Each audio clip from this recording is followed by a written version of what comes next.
Scandal Squad, welcome back to the channel, Celebrity Scandalous. So today, you guys, we are going to be talking about all the backlash that Stephen Twitch Boss's wife, Allison Holker, is getting for exposing her husband after his death, which everybody knew from day one that it was something suspicious.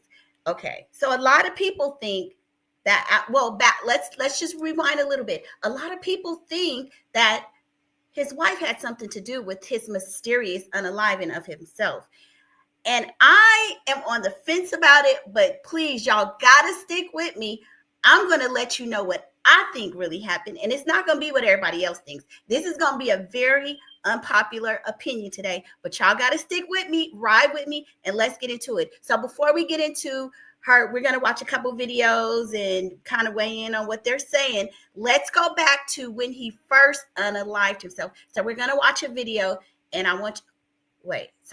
before we do that, I want you guys to listen to this. Okay. This was the first clue for me that something was amiss, was this article when she shared what allegedly Twitch told her daughter, his stepdaughter, her daughter, before he unalived himself when he dropped her off at school. It says Stephen Twitch Boss's widow, Allison Holker, shares his final words to their daughter, Weslie. Now, this is him talking to the daughter, not the wife. Allison Holker is sharing new details about her late husband, Stephen Twitch Boss's final days before his untimely death. The morning before Boss went missing, Holker, 36, said her husband dropped their eldest daughter, Weslie, off at school. His final words to her were, "I wish I could be your Superman." I wish I could be your Superman. So apparently he has some kind of emotional, or they're trying to paint the narrative that he knew what was going to happen and he left this final clue or something, and an endearment to his stepdaughter. Well, we're not hearing about what he said to the wife, right? But to his stepdaughter, "I wish I could be your Superman." Honestly, y'all, I think that is odd. So we're going to jump right from that, and we're going to get into this. When he died, unalived himself, when he died months ago, some of the speculation that he had some ties to Diddy. So let's get into this video. Now, y'all listen and let me know if you can hear the preciousness of life and creating safe places for my children to be able to learn and grow through all their different emotions. But truly, honestly, I keep saying to my kids, we choose life, we choose love, we choose grace, we choose kindness. Stephen Twitch Boss, the amazing dancer, choreographer, actor, and longtime DJ for the Ellen DeGeneres Show, tragically took his own life just days after celebrating his 9th anniversary with his wife, Allison. Stephen Twitch Boss danced his way into the hearts of so many, and those hearts are forever broken with his tragic passing.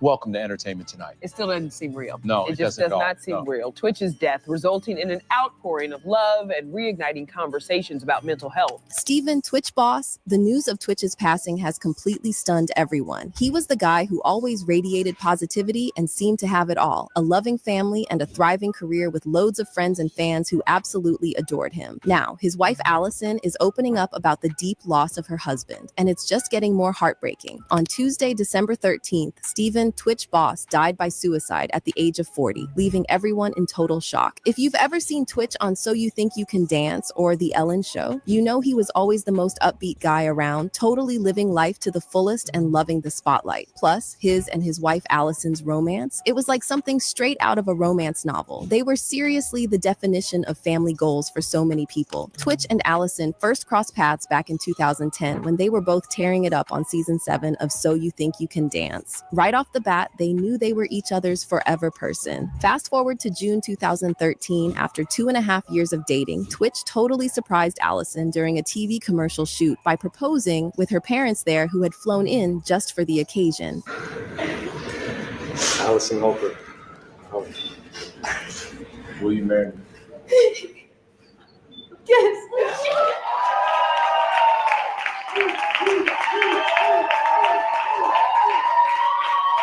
switching gears, there's some fresh drama heating up with celebrities, and now Ellen DeGeneres' name is getting dragged into it. Paparazzi recently caught Ellen off guard, bombarding her with questions about some scandal involving Diddy. She looked super stressed, trying to make a quick exit. So eyebrows are definitely going up because Ellen and Diddy have been tight for a long time. Halloween is coming up, but here's the real twist. Rumors are swirling that Ellen might be caught up in some seriously sketchy stuff, like appearing in those wild tapes from Diddy's infamous parties. Plus, remember Steven Twitch boss, Ellen's DJ. So you guys, I'm just going to stop it because, we have to stop it a little bit for a YouTube. So y'all are starting to make the connection, right?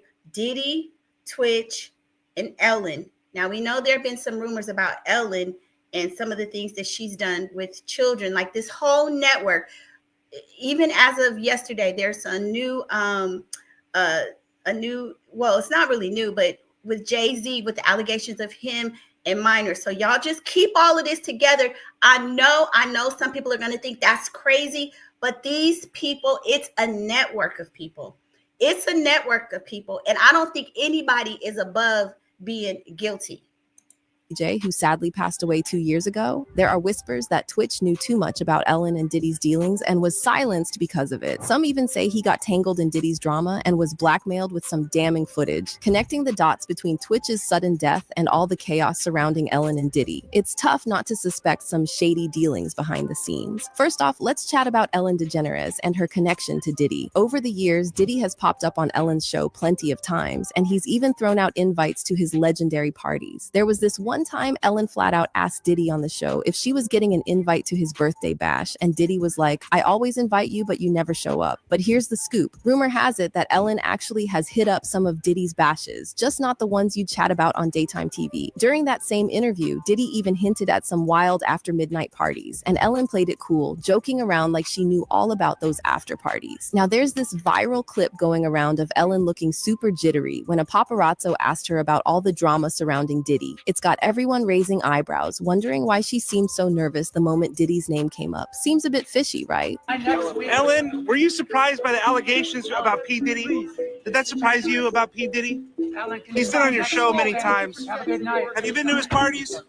Fans are really digging into Diddy and Ellen's connection, trying to figure out what's really up. People are starting to point out all the things Ellen and Diddy have in common. While Ellen hasn't been hit with any serious criminal accusations like Diddy, she did earn the title of Hollywood's meanest for a reason. It looks like both Diddy and Ellen might have been putting on a facade, preaching love and kindness while supposedly stirring up all kinds of drama behind the scenes. Ellen has faced some pretty unsettling allegations herself, from claims of mistreating her staff at home and work to rumors that she's overly controlling and jealous towards her wife Portia, even supposedly pressuring Portia to quit her acting career. But there's more. There's this viral conspiracy theory floating around that Ellen might have played a role in her ex-girlfriend Anne Heche's mysterious death. And get this, Anne died in August 2022, almost exactly 4 months to the day before Ellen's DJ supposedly unveiled himself. While some quickly write this off as just another conspiracy theory, many others find it seriously sketchy that two people who were close to Ellen ended up dead in the same year, just months apart. For those who might not know, Anne was an actress who had a high-profile relationship with Ellen from 1997 to 2000, and they were often called the world's first gay super couple. To add to the intrigue, in a June 2021 episode of her podcast, Anne claimed that Ellen tried to have her institutionalized and that she was blacklisted in Hollywood.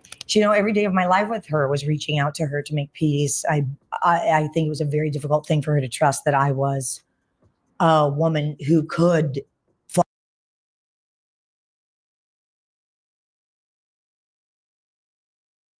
Hey, Miss T, exactly that. Her Anne Heche, I might be saying her name wrong, but I did a video on that when it occurred. And also because they were saying that she was acting erratic and everything, but then they said that there weren't any drugs found in her system. So it was all very suspicious. I agree with you. And hey, Lulu, happy Wednesday. Fall in love with a woman without being gay. And I think that was a lot to process. So I tried to make that process as simple as possible by quitting Hollywood, moving to Ojai, growing gardens, starting to write and direct, which I did with her and Sharon Stone, a movie of all things called Misconception. And nothing would satisfy her soul. Tragically, almost exactly a year after the podcast aired, Anne died in a bizarre car accident in the Mar Vista neighborhood of Los Angeles. Initially, law enforcement suggested Anne was under the influence and acting erratically at the time of the accident. Let's take a look one more time at that video that we saw earlier this afternoon of a car going into a house taking place there out in Mar Vista. House of Preston, and car slam.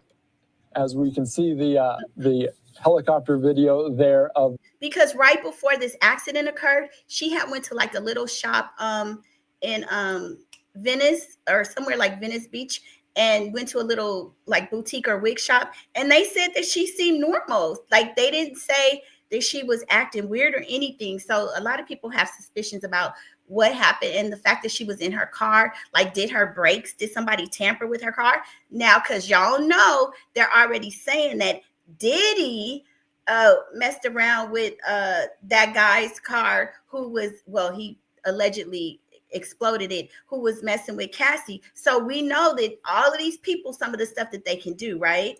the car in the house. You can see firefighters on the scene there. However, the final autopsy report from the LA County Medical Examiner clarified that Anne was not impaired by any substances and had no active substances in her system. Moving to Stephen Twitch, boss. He passed away on December 13th, 2022, and the official cause was declared a self-inflicted injury to the head. Fans are still deeply puzzled by this tragedy, and many doubt the official explanation. Here's what we know about Twitch's last day. On December 12th, he left his home on foot and checked into the Oak Tree Inn in Encino, Los Angeles, just a 15-minute walk from the house he shared with his wife, Allison, and their 3 children. The next day, Allison panicked when she noticed Twitch was gone while his car was still at home. She rushed to the local police station, insisting that Twitch's disappearance was alarming since he never went anywhere without his car. The police followed her back to check for clues. Shortly afterward, the motel where Twitch had checked in called the police to report that they had found him in the bathroom of his room. Despite the official cause of death, fans find it hard to accept that Twitch could have taken his own life, especially since he always appeared to be a genuinely happy person who loved his family deeply. Not too long before he passed, Twitch and Allison were openly thinking about adding another little one to the family. They also celebrated their wedding anniversary just 4 days before Twitch's tragic passing, and Twitch posted a sweet tribute to Allison on Instagram. It's important to remember that just because someone seems happy on the outside doesn't mean they're not struggling privately. Depressed people can be really good at hiding their struggles, even from those closest to them. On the other hand, a lot of people felt that something didn't quite add up about the official story of Twitch's death, especially concerning a mysterious note he supposedly left in the motel room. Initially, media reports claimed no note was found, but law enforcement sources later told TMZ that Twitch had left a note mentioning past challenges, though they didn't specify what those challenges were. Despite the note and the official autopsy.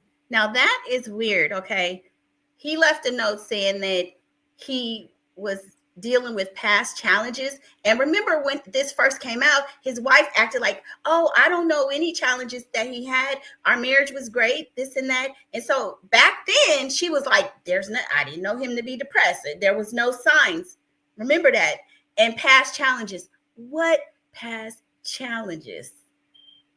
Autopsy report, many fans are still skeptical about the circumstances surrounding Twitch's death, finding it hard to believe that he would leave his family. Now that Ellen's friendship with Diddy is getting a lot of attention, some folks are wondering if Twitch was caught up in something shady. To be clear, there's no proof that Twitch was tight with Diddy or hit up any of his parties. But since Diddy was so close to Ellen and Twitch worked for her for nearly a decade, people can't help but speculate if Twitch knew more than what was safe about the duo. Now, what time would your party start, let's say?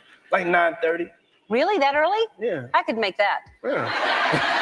But I could think of you of starting a party at like midnight. Like what time will it go till? That's a different type of party, though. Uh-huh. And y'all got to remember, if you are connected to these people, they're going to get information on you. You're going to have to do something. What we are learning with this whole Diddy situation is that nobody was in their inner circle without doing something devious or without them having some dirt on you. And not to, besmudge Twitch's name in his, peril, but if you were running with that crowd and as fast as he grew, you was doing something. No, it'll go from like 9:30 to like maybe 3 o'clock, 2-3 o'clock. And then, we have the top 2 floors of the hotel. Mm-hmm. And then it will carry on there. Yeah. Mm-hmm. Then it, Mm-hmm. no, I mean the after party. Mm-hmm. No, I know about them. Could Twitch have stumbled upon something about Ellen and Diddy that pushed him to the edge? According to some fans, the similarities between Ellen and Diddy are pretty striking. Besides the rumors that Ellen used to go to Diddy's parties, there's chatter that they might be involved in some shady industry circle where all sorts of sketchy things happen behind the scenes. What do you think about this whole Ellen and Diddy connection and what happened to Twitch? Let us know all about it down in the comments section. So the rumors was that, you know, they were talking about the fact that when they said some shady things going on, there were a lot of rumors and speculation that they were doing things that involved, unfortunately, young folks. Okay. And so, I mean, and that was heavily Diddy and Ellen. And so now that we put Twitch in there and we wonder, what was going on? What could have made you unalive yourself? Like, you seem to have it all. Although we know when it's, you know, depression and those things, it doesn't matter who you are, what you have, those things can affect anybody. So let's go to Allison's new People interview where she talks about it. Now, she's getting a lot of backlash for this because when it first came out, Allison, she was saying, oh, you know, the marriage was good. I had no clues or anything. Very weird. Now, because if your spouse is suffering from depression or something, you live with this person, you have no clue. Like, it's almost like if you live with somebody, your husband, your partner, you will want to get them help. So you're saying you were totally oblivious, which I personally don't believe. You're married. Like, if you live in the house with people, you observe their behaviors. You know, like, for her to say there were no signs, I totally didn't believe it when she said it. And now she's changing her story. And she was dating. It's just so much wrong with this. So let's listen, y'all. I'm really going to be finding the best version of who I am and not the best version of who I was with Steven or with my past traumas even before Steven, outside of being a mom, outside of being a career woman, outside of writing a book, outside of this. Like, who am I just existing right now? Right, Lulu. He back in the day before all of this stuff happened, he bragging about the parties. And Ellen is like, yeah, I know what goes on. Yeah, y'all all know. And there are videotapes of what you guys were doing behind the scenes. And see, back then, it was all cloaked. Nobody had a clue what was going on behind closed doors. But now that it's all out there, now Ellen trying to run to a different country, now everybody doesn't want to be associated with Diddy. But y'all was bragging about it before we found out the truth. Our anniversary weekend was right before everything happened. And it's so interesting when I look back because now there are little signs, but when we were in the moment, everything was beautiful. We had chose to go stay in Laguna Beach, and we chose that because Weslie was having a soccer tournament out there, and we wanted to go see her, and everything was blissful. And we were watching, the soccer games and eating room service and going to have drinks together and going to museums. We bought a sculpture together, and everything was great. We drove there and then we drove home, and I had no clue. And I think that's the confusion that I've always been left with, because I'm not going to have closure. My kids aren't going to have closure, because it's very confusing when you think everything's wonderful. But then you look back and you're like, oh, maybe that was a sign. But that's also still something I'm still trying to process and understand myself, which is why therapy is wonderful. But for real, it's interesting because there were no signs at that moment for me. I didn't know. And even the days coming home, I remember when we got home, we made a dance video. There was a dance video that he actually wanted to do. He wanted to do it either every Sunday or every Monday before Christmas as a family. And we did it. And I was reading a story to my kids that night, and we had dinner, there weren't signs. Weslie is so strong, but having someone say last words to you that you didn't really process the time. Okay, you guys, pay attention to this. Weslie, which is that daughter, that's not his daughter. That's not his biological daughter. That's her daughter. His last words to Weslie. His last words to Weslie. Leslie, pretty young thing, ain't she? Pretty girl. Let's pay attention, you guys. Time as being anything wrong, as really process the time as being anything wrong, as dramatic as she had to deal with the words that I believe it was, I wanted to be your Superman, or I wish I could be your Superman. That's really hard to hear, especially as a teenager, and look back on everything. And she still goes to that same school where he dropped her off and said those words. But I'm also really proud of her for sticking it through and facing it every single day when she goes to school. And she handles it with far more grace than she should have to. So is it just me? But there's a lot of emphasis on this. Y'all, there's a lot of emphasis on her talking about how this young girl, her daughter, is dealing with his death. Not her as the wife, but the daughter, as well as the fact that she has 2 children by Twitch. But her focus is on how her daughter's dealing with it. And I get it, because she's young and having to deal with the unaliving of a parent is hard, even if it's not your biological parent. But it's really kind of strange to me, this fixation on how Wesley's dealing with it, his final words to Weslie. It's really starting to make me wonder. But we took the steps to really help her and communicate with her and make her feel seen and heard in it. And I think she also sees those words as something beautiful and also ugly. You know, it's a battle that she's going to always have with herself, but I know she can see it for both sides. When I would think about my husband at the time, I would think, oh, I love that Twitch is such a great performer, but then when he comes home, he feels safe enough to be Steven. Twitch was extremely extroverted. Steven was introverted. Twitch loved to be the light in everyone's lives, and then Steven liked to hide away. Those are very 2 different personalities that were battling each other any given day. And we would talk about that in interviews, that he very much admitted that that was going on. And I think as I was with him for so long, and that's how he's been the entire relationship, I was like, it's a beautiful thing that he can be both. But then when you start... Exactly, Lulu. You said it's all about that Weslie, which is not even his biological child. I think you're starting to catch my point. Stepping away from the new fact of what's happened, I look at that, I was like, wait, what if I would have made him feel safe, or with therapy, he could have felt safe to be him all the time? And what if he felt safe being this one individual that... But remember, she said that there were no signs. Like, now you're telling us he had issues being, kind of an extrovert and an introvert and split personalities almost, but you had no signs that there were issues? Okay, sure. Has different kind of energies, but you don't have to be a completely different person and put them aside from each other. I wish in that part of my life with him that he would have felt comfortable asking for help, wanting to go to therapy, wanting to talk to his friends or loved ones or people he felt comfortable with about what he was really feeling. But I think he was always so strong for everyone. He wanted to continue to be that.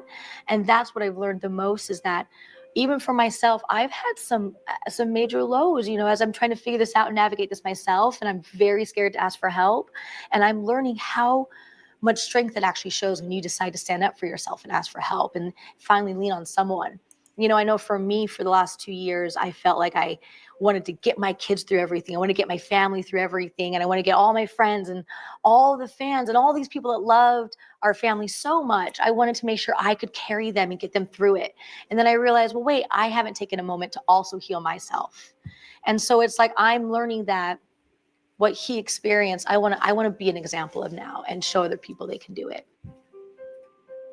I had dealt with an ex that had addiction problems, and then I realized Steven had addiction problems, and it's something that I kind of have been like, where was I involved in this? And I had to take some steps for myself to realize, like, I was able to help one, and I wish I could have been that for the other.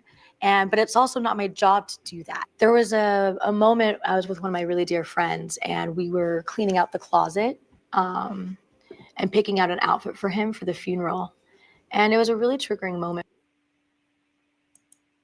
Come on now. I think it's kind of hard to not know that your significant other, I don't know how many of you guys have dealt with people that have substance abuse or something, but to me, if he was really suffering with drug abuse or drug addiction, like it's hard not to, that she didn't know.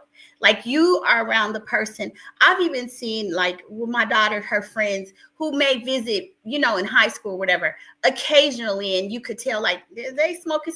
So you can't make me think that she didn't know something. Lulu says, my thing is that if he was like that, why didn't she encourage him? Exactly, to seek help. You were his wife. What's the teamwork in the marriage? Right. So her acting like she did not find this out until he was gone is crazy to me. I don't believe it. And her story keeps changing. It's just lies. If she knew that there was an issue, why not just say we want to deal with this privately and that's it? But she came out initially like, oh, I had no clue. I had no signs. Now we had no signs, no clues. But now this man is a drug addict. I mean, no, it's just too many inconsistencies in her story. For me, because there was a lot of things I discovered in our closet that I did not know existed. And it was very alarming to me to learn that there was so much happening that I had no clue. So it was a really scary moment in my life to figure that out, but it also helped me process that he was going through so much and he was hiding so much, and there must have been a lot of shame in that. And he was wrestling with a lot inside himself, and he was trying to self-medicate and cope with all those feelings because he didn't want to put it on anyone, because he loved everyone so much. He didn't want other people to take on his pain, but it was very alarming and scary to find those things and have never known. I have been trying to release all this anger this whole time. And I thought for a moment I thought if you would have asked me 6 months ago, I thought I'd released all the anger out towards Stephen. And I'm now learning that. Notice she said the anger. That's another thing. It's like her words are telling the story. Really, did he have a drug problem, or was there some deep secret that you found out that pissed you off? Because the way she's dragging him through the mud, she is angry. She is not protecting his legacy. She has children by this man. So let's keep listening. You're always going to have triggers. There's always going to be a moment when I get really sad or really angry, or have a new thing I find out and get really confused, or like I said, like an aha moment of like, oh, how did I not know that before? And then I realized that's all a part of healing. And it's about creating tools that are healthy enough for you to get through those triggers. And that's where I'm at now, as I'm trying to make sure, even if I hit a low, if I hit something really hard, I just can channel it and realize it and fix it. One of my really good friends, she was over at my home right after everything had happened with Stephen. And she told me I should document everything. And I was like, why would I document anything? She goes, it's going to be important for you to share your story one day. And so from that moment on, I just randomly would like jot notes in my phone. Share your story one day, not just less than 2 years after the man dies. Share your story one day. Like maybe when your kids get older, like when, you know, his family has had a chance to grieve and process everything. I mean, damn, lady, seriously? Even though I'd be crying and I'd be so sad, but I was like, this might be important one day, or even to share it with my kids one day, the experience that we went through, because my youngers, they might not remember certain details and things. So I started jotting. So you rather share it with the world, knowing that what your kids are going to see this one day about their dad and how you're smearing his name. Yeah, right. That makes a lot of sense. Things down, but it is interesting when you're on this healing journey, and the journey that I've been on is things were being discovered, or new things, or I was having new aha moments. So I would be writing this book and then have to be like, wait, go back. This is different for me now. Or I just realized this for the first time. And it was kind of like therapy for me. And I looked at myself all the time in the mirror. I was like, wow, like I'm feeling better, but then things are also getting harder with it. So it was just a constant battle with myself. But at the end of the day, I'm really. So Lulu says you should have recognized the signs when individuals experience mental health challenges, their behavior and demeanor. Absolutely. And especially, I don't know how you could be married to somebody and not know if they're getting drunk or getting high or like have some addictions. Like if it's an addiction, they can't help it. She didn't say occasionally or something. She even said that she found some mushrooms and stuff. Like, come on, those things are mind altering. Like, that's not just casual smoking a little bit of herbal essence, right? That's like serious hardcore stuff. Miss T is saying, right, Lulu. Lulu says, just a thought, I wonder how much she's getting paid to tell this now. Yeah, because there's the book. I'm sure she's getting paid for her story. She's probably going on this press tour, and with the book deal, I mean, this was a big deal. So, she's making some money off of it. And they said she sold the home. So I don't know how strapped she is for money. And I think that he was the bigger star. So, I mean, I don't know. But then there were some reports that they had some financial issues. So I don't know. Really proud that I did it. And I'm really proud of what work has been put out. And I hope one day that my kids can look at it, and my friends and family can look at it. I really wanted to come out with this book because I've had so much support around me for years, around me, around my family, and so many people feel like they know who I am, and they look to us and they lean on us. And I've always loved that our family is like kind of this example of love and joy and light. And that is true. And we want to continue to be that. And we really do feel that in our home and with each other and with our friends. But I did think it was important for me to share my full story with the audience, to share that there have been a lot of low times, or I've had to deal with things that have helped me to become the person I am. And I'm still going through things, and they've been really big, dramatic things, and things I've had to really push myself forward with. And I wanted to share that with them, to see that, like, yes, I want to be that beacon of love and joy, but it's taken a lot of hard work. And I've gone through a lot of trials, and I've had a lot of, trauma and grief in my life. And it's been a choice to get myself through it. But I've also recently learned that I can't do it alone. I have to get help from other people. And so I hope that this book can be a beacon of hope for people to see that if you're having a low day, lean on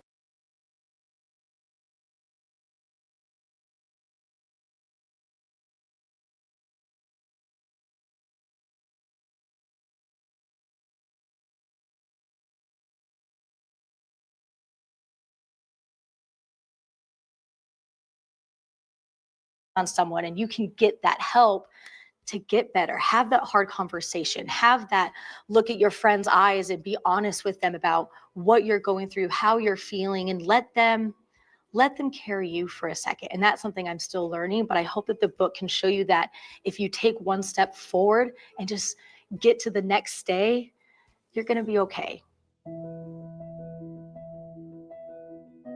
With our lives being as public as they have been, I had to share the honest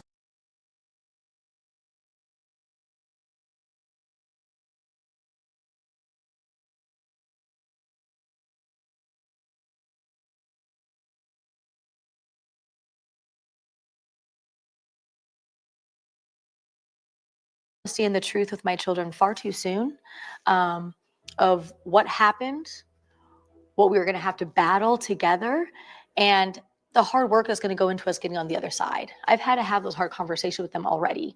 But I thought it was important because I can't let them be finding out things from unsafe environments. They have to find it out from somewhere they feel safe, which is with me, with this home, with our friends, with our family, Can you hear it now? with the right team around us. And it's been really beneficial. Can you hear it now? I wish I didn't have to have those conversations with them. I don't wish it on anyone, which is why this book is important. Is I don't want other people to have to go through what we went through. I don't wish that on anyone. And the conversations I had with my children, it was far too soon in their life to expose them to those things. But all I can wish and hope is that they find the light in themselves to keep moving forward. And They don't ever have to be an example to other people, but just for themselves be okay. My youngest, Zaya, she is now 5. I'm gonna have to probably have all these conversations with her when she gets older. But hopefully her brother and sister, now that they are dealing with it actively, can help be a support system to her. So it's gonna take all of us to get through this, and I want them to be the strongest versions of themselves that they can be.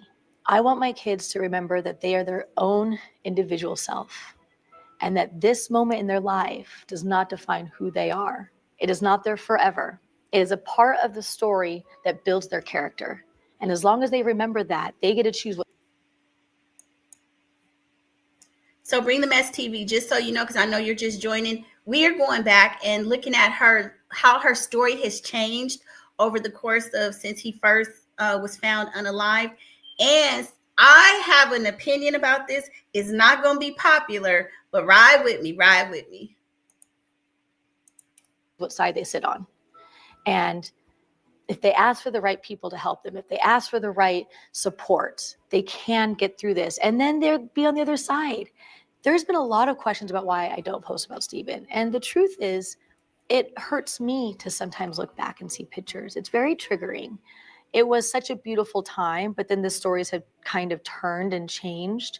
And there is some sadness I have for my children.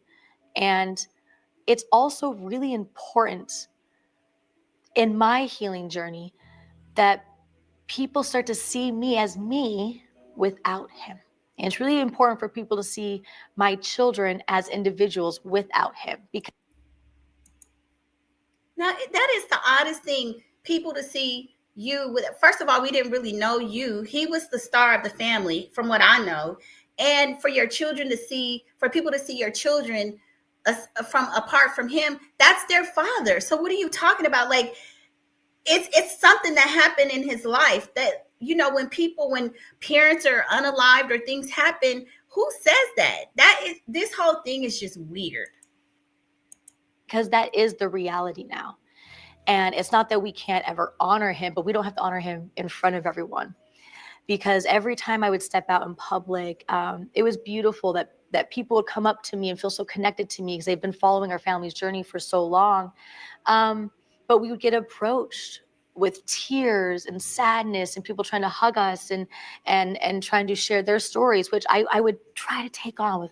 So I would like, give it to me, I can take it. But then I realized the longer people still see us with him, the longer that carries. That emotion, that triggering emotion, because people don't realize that, like, it's triggering for us, but it also can be triggering for a different fan or a different family member or a different loved one. Okay, Bring the Mess TV, I saw your comment.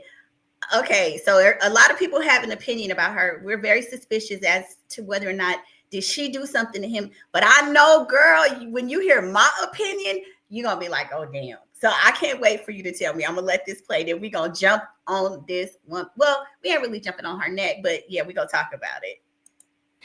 And I need people to see us as new individuals and who we are now in our lives moving forward.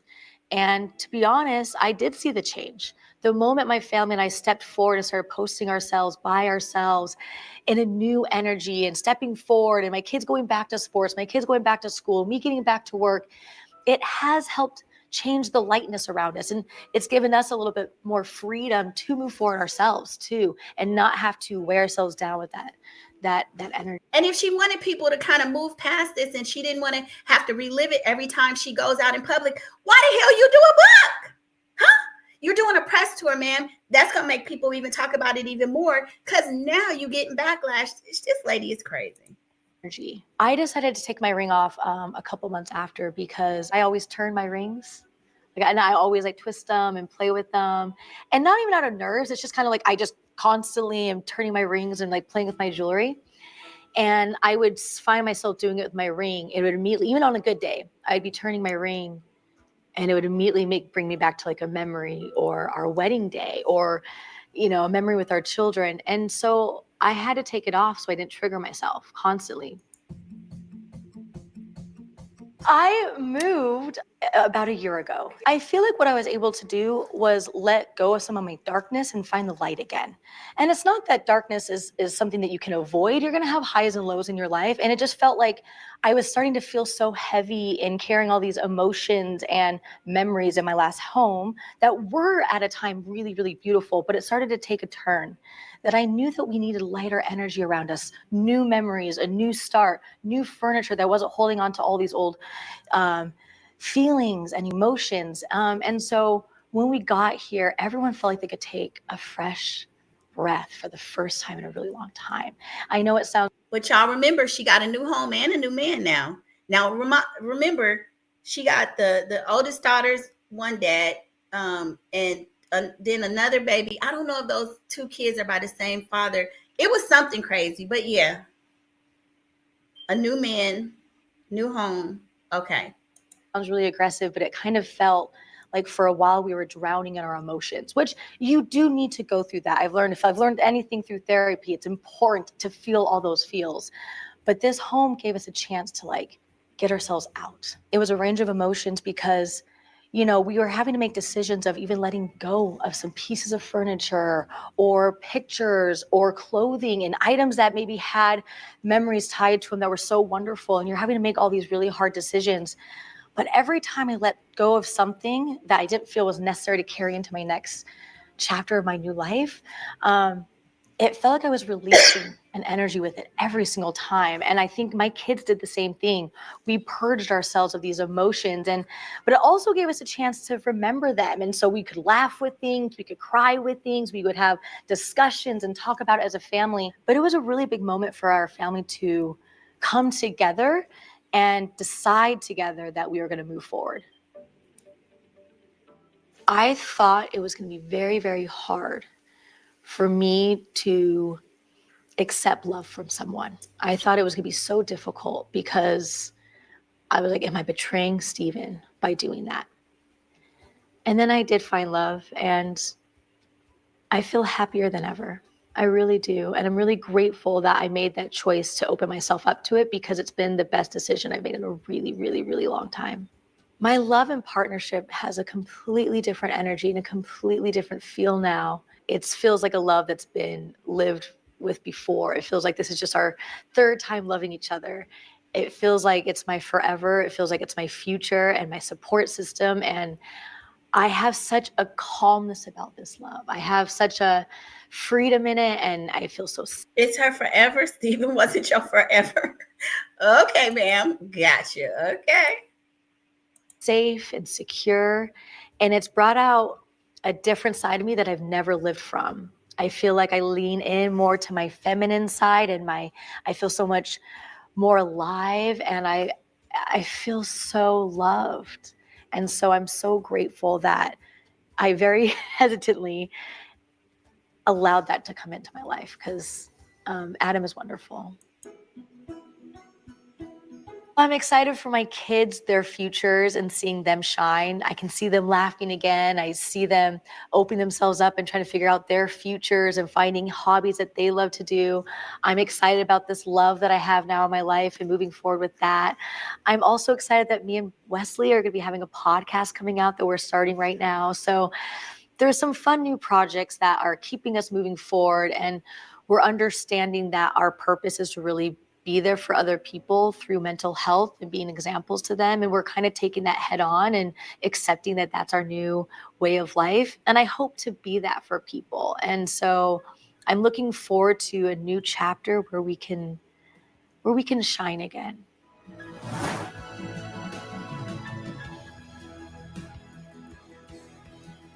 Okay, so that was her People interview where she talks about, where she found out that Twitch was doing drugs. Well, as you guys know, since she did that interview, since she's done that, she's gotten a lot of backlash. People are just like saying, how could you? From the beginning, everybody thought that his unaliving was weird, from the fact that she ran to the police department. Like, why wouldn't you call? Like, there's so many things that don't make sense. I'm going to read your comments, and then I'm going to get into Lulu says, you wanted to remove that ring.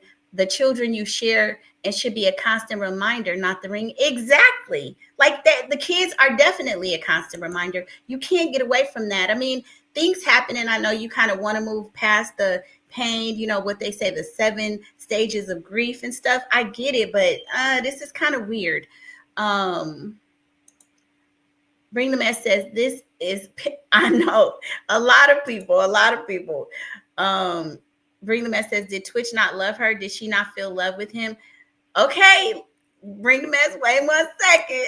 Lulu says she's straight up lame. I know. I feel like she's angry, but wait, when y'all hear, y'all might try to take my head off too. She sounds like she had no love or care for Twitch. So y'all, okay, so we are all in agreement. We are all in agreement that this woman has drugged this man's name in the mud, right? I think most everybody can agree that when your spouse is unalived or whatever, the way she is not honoring him by writing this book, exposing him, especially this soon to his passing, is not love. It don't look like it's love. It seems like she's angry. I mean, she has just destroyed his image. When he first, people did not believe that he unalived himself, but now she's coming out, said he had drug abuse. She said that this is a key point here. Okay. So when I first heard this story, so I've told y'all before, my mother is a nurse practitioner, pediatrics. When I first heard it, I thought it was so weird. But I knew, you can't go on social media and say everything that I'm baby. Ooh, Bring the Mess. I'm going to throw a monkey wrench and y'all going to throw it right. If y'all can throw a monkey wrench and hit me in the head through the screen, I know you're going to throw it at me. I called my mother because my mother, for years has cases with a lot of teens and how can we say it? INCEST. I had when it first happened, I said there's some SA. I knew because now she's coming out saying Twitch was SA.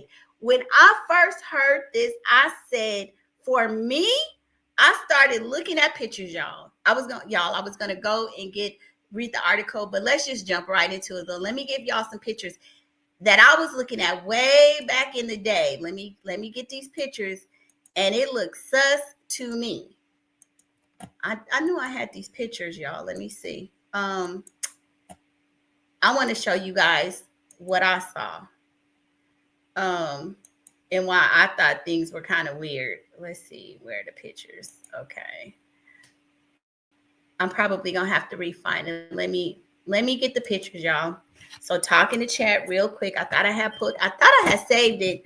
I wanted to show you guys these pictures that made me, when this first happened, it made me say, it's something weird in the water. Okay, let me see.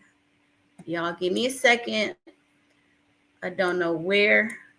I thought I had it pulled up, but your girl be messing up a little bit, but hold on.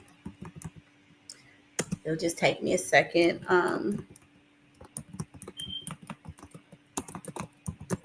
Give me a second. Let me see. Okay. Let me share this tab. Let me see what y'all saying. Okay, let's see. Let me go back. Bring the Mess TV says, yep, she definitely destroyed his image. Now it's saying, okay, can y'all hear me? Because now it's saying your browser lost connection. Your screen share audio is having a problem. Lulu says fair use. Lulu says, I wonder what. Bring the Mess says, I'm a conspiracy person. Yes. So I researched hard after this. I definitely thought yes. Okay. So me and Bring the Mess TV are on the same page. Now, unfortunately, these pictures, y'all not going to be able to see them really good. I hate the fact that with this new, let me see if I can make them bigger. Okay. Y'all, given all of this stuff, so when this first happened, people were saying that there was a connection between Diddy, Twitch, Ellen, and all this other stuff. And y'all know that Ellen has been accused of stuff with children, all this stuff. So when he first unalived himself, they said that he was struggling with something, a secret that he could never get over, whatever. So now, fast forward, she comes forward and says he was SA'd by some men. So there were people who said he possibly struggled with his sexuality. Maybe he was bi or gay or something. I didn't see it that way. My eyes saw this. Do y'all see this pretty girl who was like a teenager? So remember when I first started playing this and he drops her off at school and he says, I'm sorry I couldn't be your Superman. That to me is something you would tell your wife. That to me is something you would tell your wife, okay? And I get the fact that you don't want to disappoint your children, but y'all got to remember that was his stepdaughter. Now in this picture, I don't know if she's 12, 13, or 14. She's a teenager. And she's looking very, very grown to me. I'm not saying grown, but look at her. Like this, I just started seeing these pictures because I didn't know anything about them like that. But once I started seeing the pictures, I was like, did something inappropriate happen? I'm sorry. Given all this stuff that we know about these Hollywood couples, all of this satanic and weird stuff that they're doing, I couldn't help but to say, you did something, or something was so egregious and devastating in your life that you said you couldn't deal with it. You were struggling with it. Because being gay, it ain't that big of a deal. I mean, it's common now. Like, ain't nobody got to unalive themselves for that. If your family don't accept it, it's plenty of people out there that will. Let me see what Lulu says. I wonder what his family has to say about her dragging him through the mud. They're pissed about it. Because they had to sign an NDA to even go to the funeral, which was odd. That was even crazy right there. But I was looking at these pictures and I noticed that, I mean, of course, she's the older one. He's always, not always, but a lot of times he's in the middle. And she's just looking kind of for teenage girls. I mean, I had a daughter, and I only dated one other person after me and her dad didn't make it. You have to be very careful. It's not the kid's fault. You always have to pay attention to the men. Now, this woman, after he unalived himself, she's already with a new man. You got a beautiful daughter in your house. Like, what are you thinking about? Like, you got to give yourself some time. You can't be having all these men up over your children. So she already had that one daughter, Weslie, who's not Twitch's daughter. And look, I was looking at the picture saying, I don't know. Like, again, I just felt like, something about these photos, him and her always together, like, it just seemed, I don't know, y'all. Okay, let me get in the comments, in the chats, and see what y'all, is anybody feeling me or what I'm saying? Because I know Bring the Mess TV says she has some theories as well.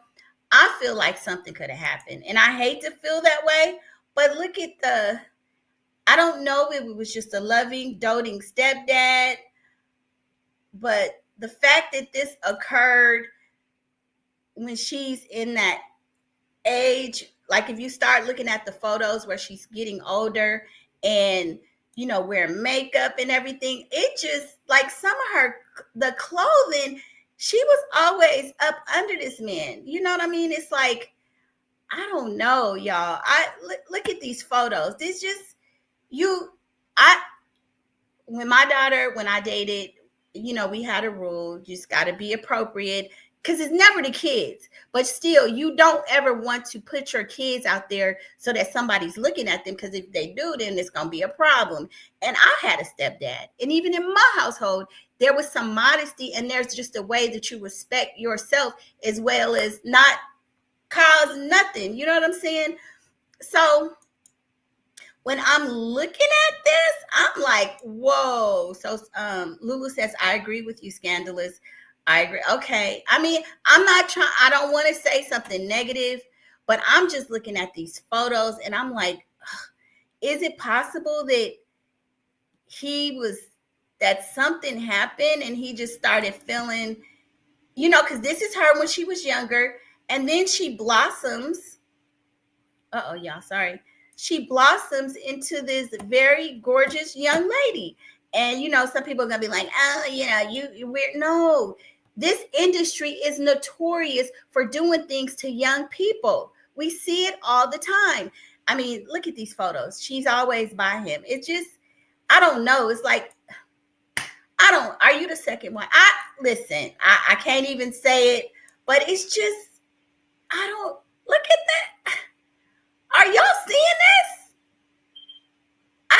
I have family pictures with me, my mom, and my stepdad, and it just didn't look nothing like this. I know every family's different. Bring the Mess TV says, I don't know about that, but I'm sure he was in some industry stuff. Ellen and Puffy was very cool. Yeah, okay, so Bring the Mess TV, what kind of industry stuff do you think he was in? I just see, when I see pictures like that, and when you have a young girl in the house and it's a stepdad, I think you have to be very, very careful. I mean, you know, growing up, I had a stepdad, and because of my mom's job, I was very cognizant of things can happen. So we never wanted that to happen, and it never did. But when I see these pictures and, you know, them, it's okay to be hugged up, but just her look was a bit much to me. Yes, and Ellen and Puffy were very cool. I know. And, you know, Ellen has been accused of some things, allegedly. I mean, all of these are allegations. We don't know. Lulu says, connect with Celebrity Scandalous on Instagram, Celebrity Scandalous. Thank you. And can you guys hit the like? Please get the likes up and double tap the screen. Lulu, bingo. That's my take on it. Lulu says maybe that's why she's so angry. That's what I'm thinking. She is not mourning this man in a regular way, in my opinion. Okay, just in my opinion. She is not mourning him, you know, regardless of what he did. Finding out that your husband was doing drugs or something, that's okay, that whatever, which I don't believe you just found out after he passed, but okay. Then she also said she felt betrayed, and she was mentioning the SA. So to me, it's like she's giving us these clues that is something deeper. Talking about you feel betrayed and his SA and you wish you had known. Are you saying you feel betrayed because he was SA'd and he did it to your daughter? I'm just saying. And the anger, come on, y'all. She's giving us pieces. She wants to tarnish this man's name. But why? Why? Because you found some mushrooms allegedly in the closet? I ain't buying that. Bring the Mess TV says, we see how Ellen was hated and then skyrocket. Now, yeah, I mean, Ellen done just left. A lot of them are trying to leave, which if Jay-Z has some sense, he probably would try to leave too. Bring the Mess TV says she found more in his writing. She's angry. I know that's what she's saying. You know what? I thought that she said maybe he had mentioned it before as well. But I think for me, when you talk about SA, you also have to, it's either maybe he was really struggling with the fact that his sexuality or the fact that he did it too. So when you have people that are SA victims, like R. Kelly and others, they tend to do it as well, right? So that is the first sign to me. I'm not saying he did. We all just speculating. We all just throwing stuff out of there. But the fact that she mentions being betrayed, she felt betrayed. To me, that means that something happened that impacted you or something. Why would you feel betrayed about it? Like, did he do something to the kids, to your daughter? I'm just saying it's not adding up. It's just not adding up.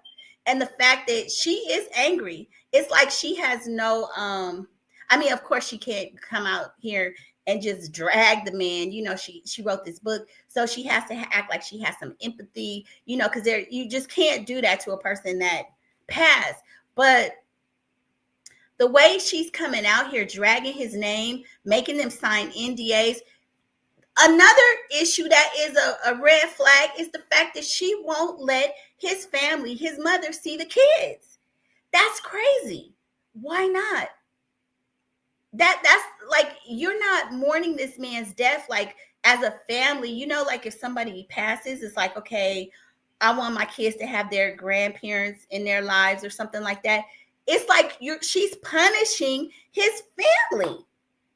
That it's deeper. I don't care. She wrote this book. She might be trying to monopolize on his death, but this woman, something, in my opinion, happened that's very, very weird. And she's given us, I wish like a psychologist or somebody who understands human nature and human psychology could really depict this, or like an FBI agent, but she's given us nuggets. The book, she's coming out after the fact. Oh, I found out he was into this stuff. Did you find out he had touched your girl? I'm just saying, y'all, if we look at these pictures, I don't care. They just look, I mean, because this is not her dad. This is not her bio dad. Maybe he raised her since she was little. I believe he was in her life since she was 5. And him to say he struggled with some stuff, and it was, did he say it was embarrassing or something? Ma'am, you need to be over here and she need to be next to her husband. It's just too many pictures to me where it's just, I don't like it. Like you taking tending care of the kids and they always like they buddies or something. No. It just looks suspect to me. It just looks weird. Like I hate to think of it that way, but the fact that we hear that Diddy, and now we hearing all this stuff about minors, Jay-Z with minors, R. Kelly with minors. I know there was a piece where they said Beyonce. I don't necessarily believe that, but I don't believe that it was out of the realm of reality for them to do something to these young people. I don't. And just the way everything unfolded, her running to the police and stuff. Yeah, I don't know if she found out and she accused him and embarrassed him, and she was going to expose him. I don't know. But it's just all so weird. Like, you can't make me believe that it was over just some drugs. She found out about he did some drugs and he was SA. No, it's way deeper than that. It's way deeper than that. She is not even trying to protect the legacy of their children together. Let's even take her daughter out of the picture. And then the fact that she kept focusing on early on, remember when we talked about how she was talking about Weslie and how Weslie is dealing with it, and his final words to Weslie is, I wish I could have been your Superman. That sounds like a lover's statement. I'm sorry I disappointed you. I wish I could have been your Superman. I'm sorry, y'all. I am getting some kind of inappropriate situation. I am, the statement about him telling the daughter, his final words were to the daughter. Your final words are to your daughter and not your wife. It's like all of the last memories, a lot of it is with this young girl. And it doesn't even sound like it's focused on his wife. The fact that you're leaving behind 2 children that you have with this woman, I'm not buying it, you guys. I'm feeling like it's just something weird there, and it's more to the story. And I think over time, it's gonna come out. So Bring the Mess TV says she don't even want the kids to remember. That's another thing.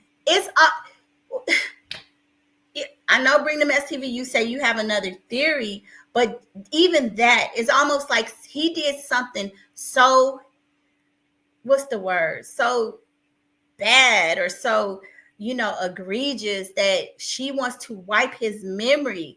And just her coming out with the book again, it's like, okay, I can't punish you because you are gone. But the anger, this is not a book of love. Coming out with this, I haven't read the book, but just the excerpts that they're saying and just the little clips that we know about, you have not memorialized this man in a good light. And I think that probably because look how quickly she's moved on to this new man, right? And because she knows of the backlash, she doesn't want to expose more, because you got to still think, like people are saying, they were saying that she had been threatened. Hold on one second.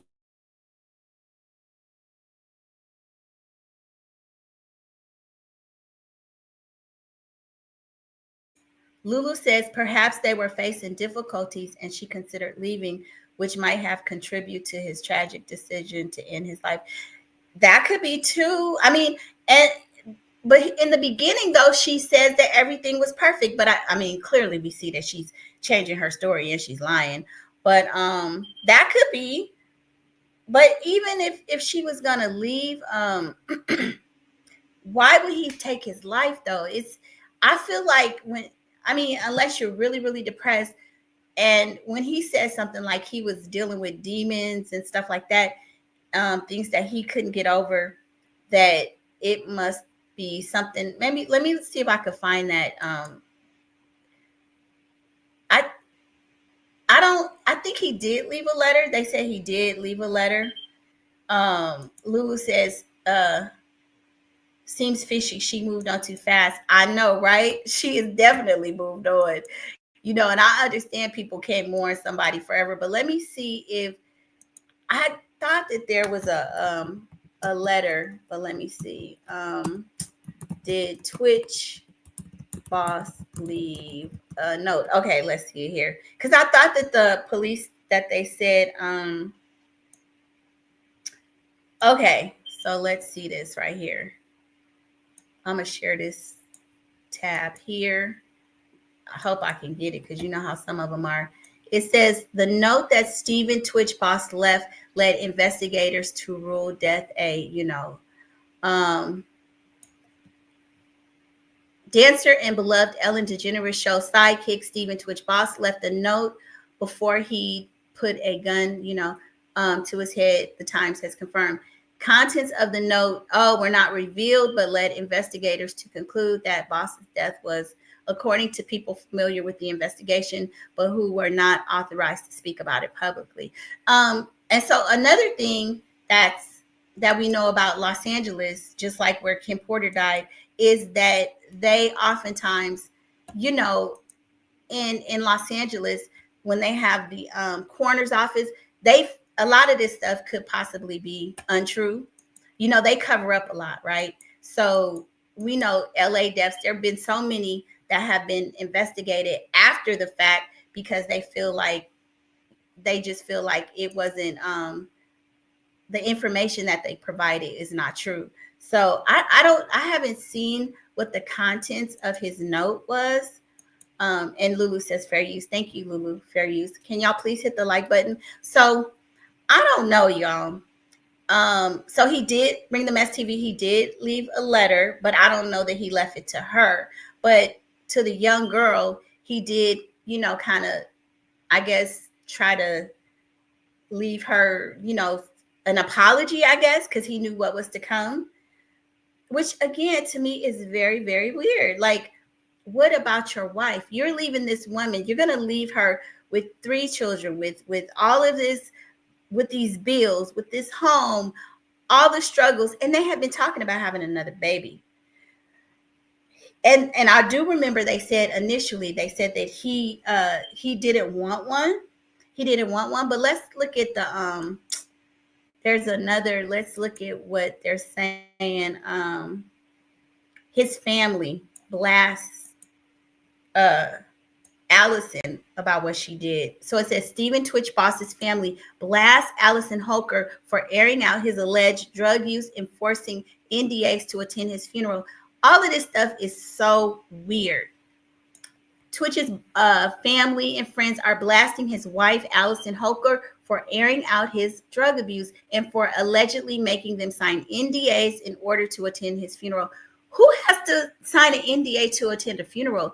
I mean, they've had celebrity funerals. Everybody didn't sign an NDA. Like, that is weird, and especially for the family.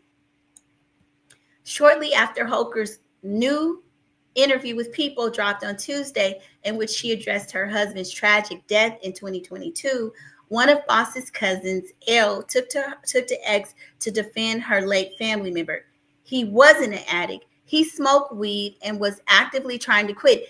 That's crazy. Now, y'all remember the wife said she didn't know anything, or she found this.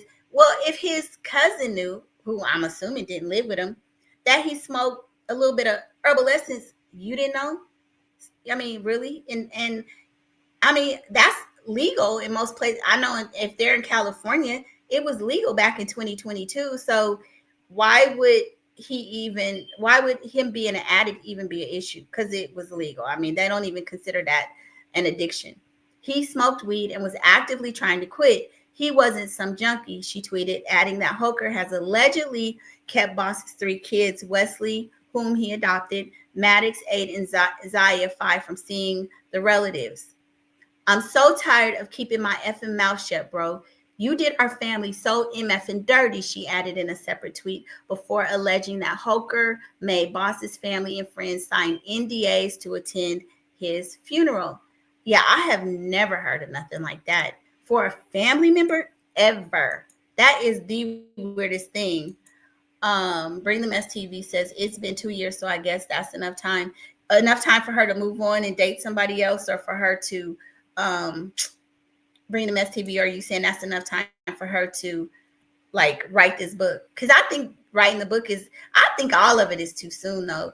I mean, when you have kids, you got to be careful who you're bringing over your children. To me, and when you have girls, I'm going to say when you have girls, but hell, now even when you have sons. So this is the cousin that's blasting her. Her name is Elle. And she says, yeah, I don't give a F about an NDA. This crazy woman made me and his actual family, including his mother, on. Now that, ooh, child. Listen, my mom ain't signing ish when it comes to me. I'm sorry. How you gonna make this man's mother sign an NDA? That's her effing son. That's unreal. That's crazy. You gonna make this man's. That reminds me of that Kobe Bryant, Vanessa Bryant, and some of that crazy stuff that she's doing with his family. See, y'all gonna learn. Y'all gonna learn. If they can't use the comb, don't bring them home. Okay. She's been trying to tarnish his legacy and refuses to let the Boss family see the children, only to exploit and lie on my cousin. H. No. Courtney Ann Plant, a close friend of the former Ellen DeGeneres Show DJ dancer, echoed Elle's comments in a lengthy Instagram post. Okay, so let's read what she said. Yeah, because people are coming out. I mean, they are blasting Allison. They are saying, ooh, they talking bad about her. This is by far the most tacky, classless, opportunistic act I've ever seen in my entire life, she wrote on Instagram, referring to Holker's latest interview with People, in which she promoted her she said all this and promoted her book this far. She won't let our family see the kids. He wasn't an addict. He smoked weed and was actively trying to quit. So we already went over there. We already went over the part where she said they made him sign the NDA. We all had to sign some weird NDA to attend his funeral. Even his own mother, who you treated like garbage this entire time. And let's just remember, you wouldn't have even had a husband if it wasn't for her. Yes, at least respect his mom. You know, at a time like this, she lost her son. He was still very young. Come on, ma'am. Not to share anything or ruin his name as if it was on anyone's mind in the first place. And here you go and write a book with all the dirty laundry, smearing his name and attempting to dim the bright, loyal, loving light that was your husband, my friend. And that is just so crazy. Like, why? What was the point in doing it? I know it wasn't for you to be therapeutic, and she says she's trying to help other people, but what if they had an NDA for you not to expose his personal information? This is just crazy. And the other thing too is, y'all remember when this first happened, a lot of people suspected her. a lot of people thought she had done something. They don't believe that he just went in there and did that to himself. To move on to date others, a man will move on in 2 months. And bring them STV, I agree. I understand men will move on quick, but she got those 3 kids. She got 2 girls and a son. So, I mean, I understand dating, but he ain't been like, are you going to bring somebody else in over your children that quickly?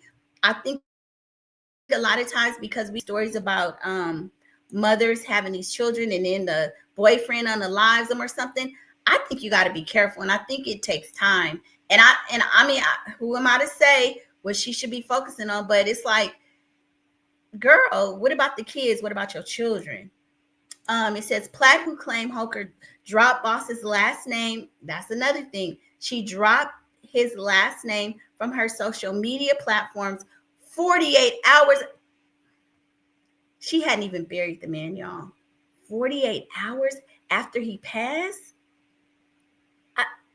She dropped his. That is so suspicious. Who's thinking about dropping a last name? You trying to make arrangements, get through funeral arrangements, make sure the kids are good. Who was thinking about their social media? Y'all don't think that's weird? She went on to slam the professional dancer for publishing a book, shamelessly sharing the pages of Boss's journal. So I haven't seen the book. So, I mean, oh my God. Ma'am, please don't say you done published this man's journal pages. That is so wrong. When I was growing up, I had journals. My mother always told me they was private. I'm sure she read through them because you know how parents do.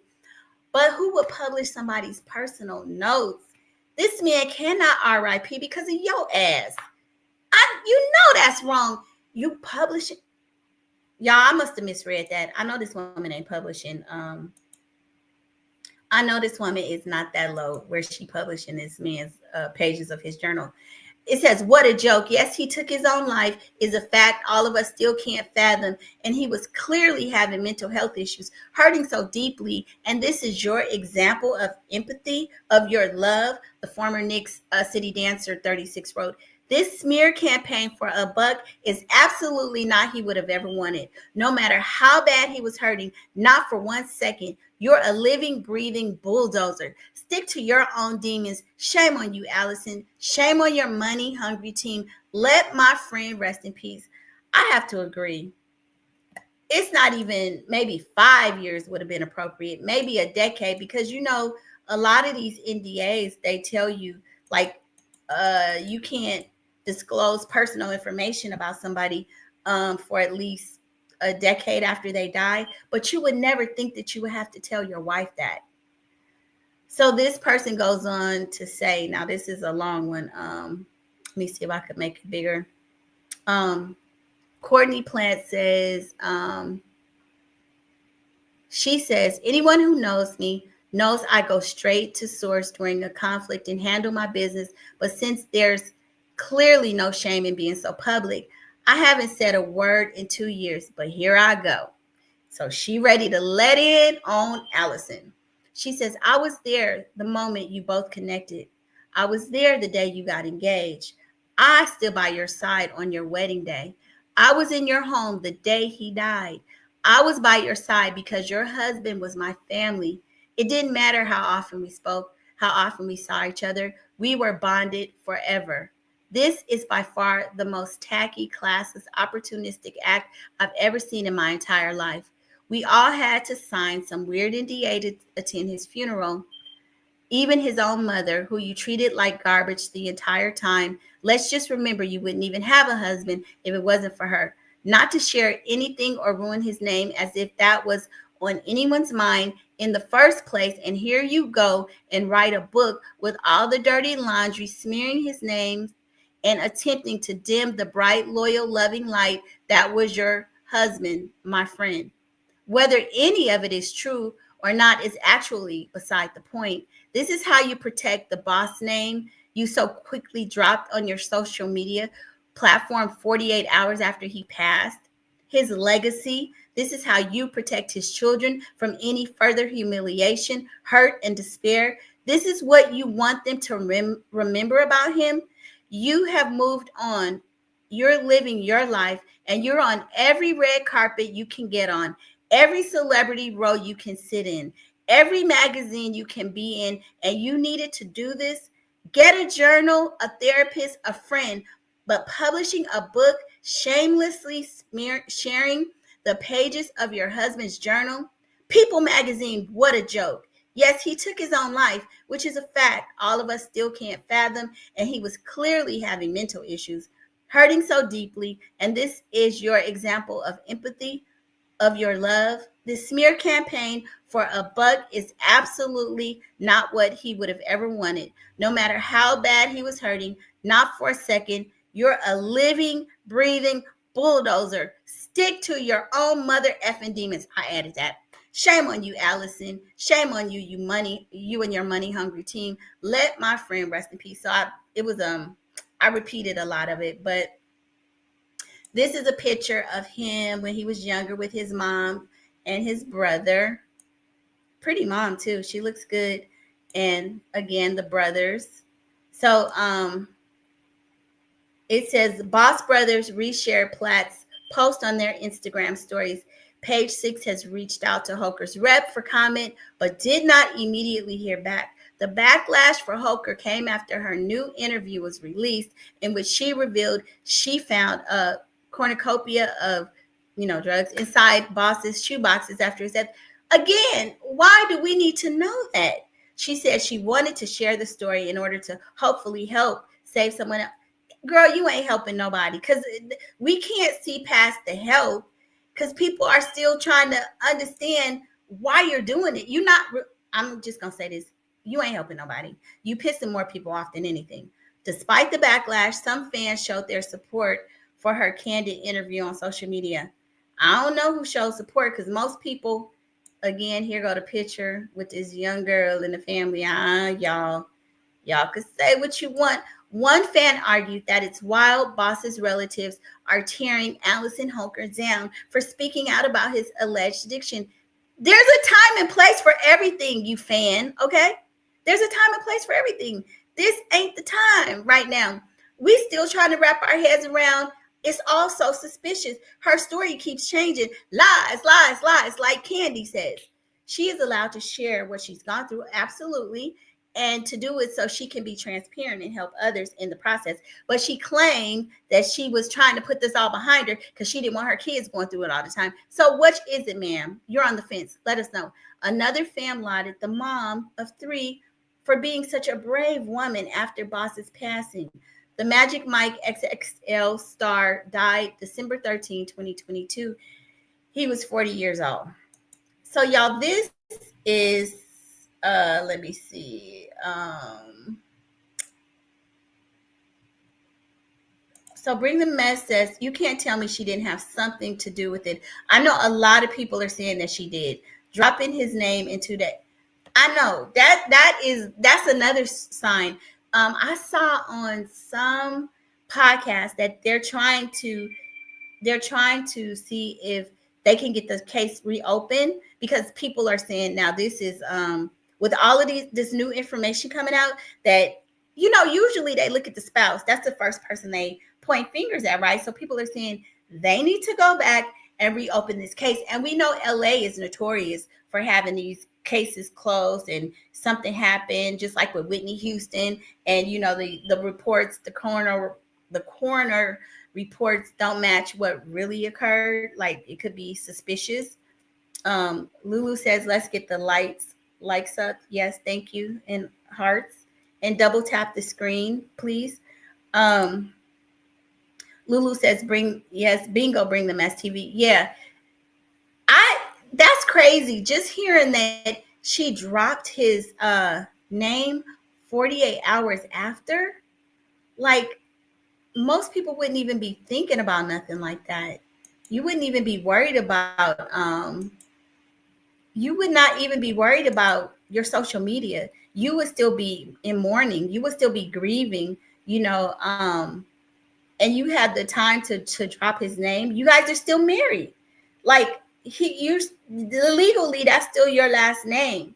So what was her intent behind all of that? So I do hope that, with this resurgence of her doing this book and smearing his name, maybe his family, maybe his mother and his brothers, you know, that side of the family can come forward and get this case reopened, because I think a lot of people felt that everything happened so quickly. You know, there was a lot of suspicion surrounding how she found him and, you know, was there a note and everything. But he has brothers and his mother. Maybe they can, you know, get together and see if they can force them to say, wait a minute, you know, the spouse is usually the first person you look at. And with her saying all of these negative things, trying to smear this man's name, this is even more reason to think that she has something to do with it. I mean, I think most of us are in agreement that this is weird and this is not how you honor your husband. I don't even think this is therapeutic as to how you help your children move on. Did they need to find out through social media? She's not even thinking about the fact that when you do stuff like publicly like this, I know that they're celebrities and everything. Your kids have to go to school. Kids get teased about everything. Does she really think that this is helping the children? Bring the Mess TV says, I always thought his death was suspicious. Yeah, everybody thought the death was suspicious. And I think it was Ringo Star TV and Willie D. Those are the two content creators that I know were constantly bringing it up. Even like Willie D had even mentioned this a couple months ago. Like, he's been on top of it, always mentioning like what's going on here. He doesn't believe that he unalived himself. And I feel like she found out something bad. You know, like she's coming out saying, I found out all of this stuff out after his death. No, I feel like she found out about some stuff before he died and maybe helped him. But I don't know. I mean, I still haven't put that piece together, but I'm feeling like it's more to it. I do feel like it's suspicious. I mean, we know it's suspicious. And just the way she's coming forward talking about it is suspicious. It don't take a rocket scientist to figure out something ain't right here. As they say, something is dirty in the milk, you know, whatever that old saying is. This is crazy, you guys. This is crazy.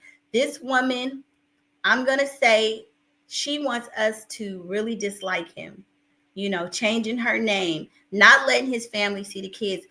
It's like she is letting us know something really, really bad happened. And I'm going to say, Bring the Mess TV says, I love Willie D Show. Me too. I like what he says. I said it. I like that. But yeah, she is letting us know in code that he did something. And I'm going to say, I know this is an unpopular opinion, but given all this Hollywood stuff that they're doing, I'm going to say that he did something to the daughter, maybe some inappropriate activities going on, you know, because y'all know I said the same thing. I know y'all gonna say, what's wrong with you? You're crazy. But just like with Diddy and Quincy, you know, just how Diddy was always talking about how fine Quincy was, inappropriate. And, you know, because it's a step parent. And I'm not saying all step parents are bad. I'm not saying that at all. But in this situation, y'all, what did this man do? Because she's giving us codes. She's giving us his diary entries about his assault. Who would do that? That's very intimate, very personal stuff that he should have been able to work out with his therapist. You bringing this up for his family to read, for his children to read, for his most intimate thoughts? I wouldn't do that ever. Nobody's business. Like, who, if he didn't publish it himself, you know what? And I was going to say, is that even legal? But I guess it is. But for her to publish that, and I think it's wrong to publish somebody's diary or their journal entries, but to publish something so intimate and painful as SA, why? Why would we need to read that? So some content creators it's something going around where they're saying, do not purchase her book. Don't support it. because a lot of people feel that she's doing it. It's not being done in love. So they're saying don't support her book.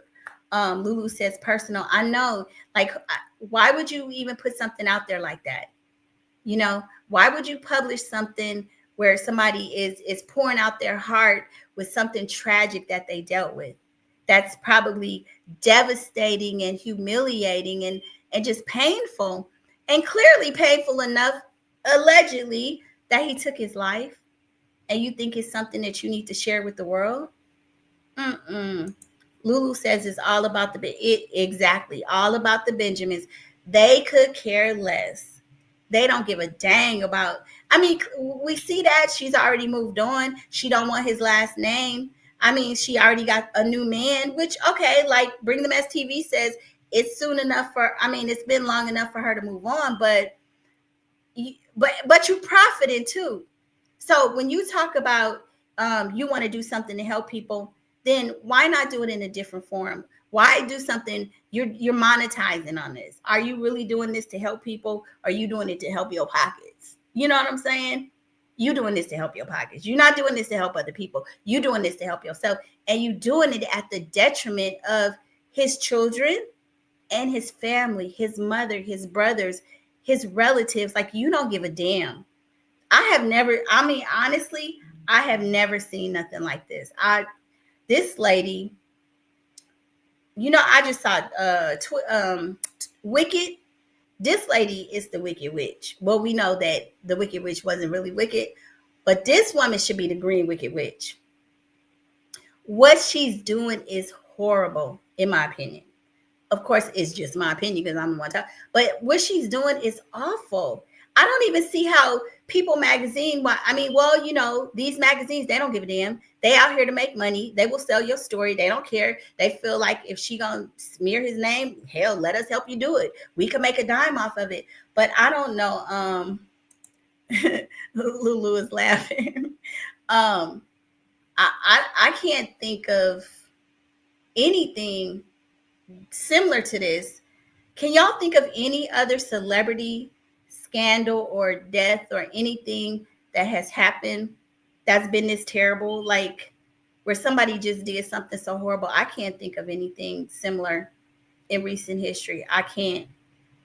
Oh, well, let me say this. I'm going to say Vanessa and Kobe. I don't know their full story, but I know that Vanessa Bryant, allegedly, how in Kobe's death, she treated his family pretty bad, So I'm going to say that. But this is just crazy. Like, I have never Kobe Bryant. Yeah, Vanessa. Yeah, that was another one that's really bad.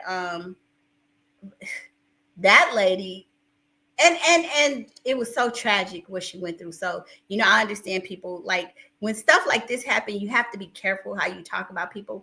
But I'm talking about these women who are non-Black, and no offense to anybody of color or not, of white folks, nothing like that, but how the cultures are different and how you treat people. I just think that there's an affinity within your own culture that we have listen, Black families, we be doing some stupid stuff to each other too over money and everything, but it just hits a little different when this woman gets control over this man's assets and just dogs the family out. Now, I know there was some bad blood between Vanessa Bryant and Kobe Bryant's family, but I had heard that she just dogged them out. And they said she dogged her own mother out as well, that she didn't want her to pay her mother's rent and stuff like that. And it's just me. I don't know. Maybe her mom did some bad things to her when she was growing up. But the way I was raised is like, you just take care of your parents. Unless they was pimping you out or something crazy. It's just what we do. It's just, you just learn that you honor thy parents, you honor your parents. Like, and even if they weren't the best parents, you might not fool with them, but you don't just, like, from the way they painted the picture of Vanessa, she got millions. We know she got millions because Kobe had millions, but her own mother, we're not even talking about Kobe Bryant's family. your own mother. And I don't know if this story was true or not, but I know they had a court case and all that. It was just too much.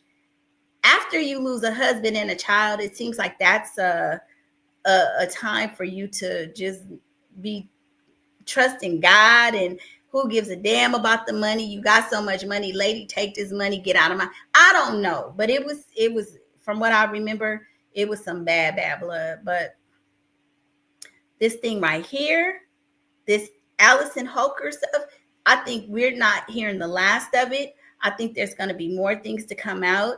I don't think we're hearing the last of it, because to think about it, you guys think about it, when we first, everybody knew it was suspicious, right? And now 2 years later, all of this new ish comes out. I believe there's going to be more people coming out, and they're going to be talking about Allison and what her role in all of this. And I really, really hope they need to open this investigation up again. They need to go back and figure out the hotel. Why did she run to the hotel instead of calling? I mean, when they said the police station, none of that made sense. Nobody does that. If you're panicked about something, the first thing you're going to do is try to get help as quickly as possible, right?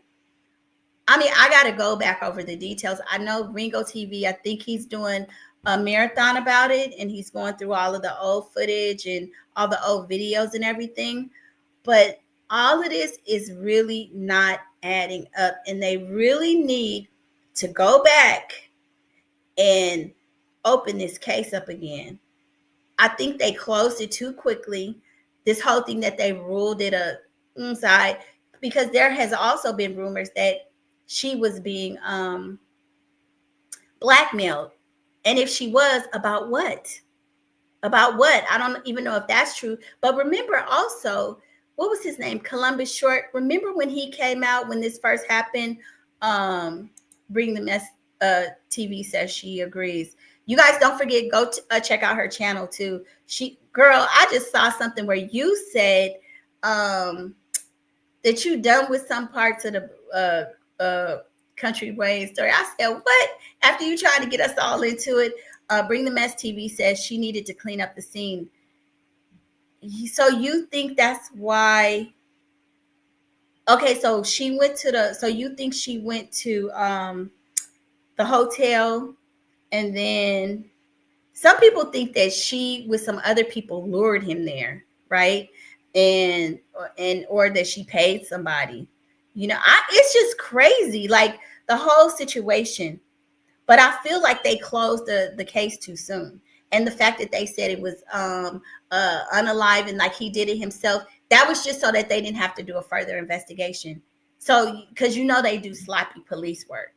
They do sloppy police work. If they can say, oh, it was self-inflicted, then we're done and we're closing it. But they need to go back and really, I feel like just because of how it happened and because they're in LA, she was able, and he's a celebrity, like, because they would never suspect she could do it, but she could do it or have somebody do it. Bring the Mess TV says she deleted some. Oh, she deleted some messages, clean the scene or something. I believe it. Yep. Yeah. And so, okay. So you got a good point, because why would she run to the police station, right?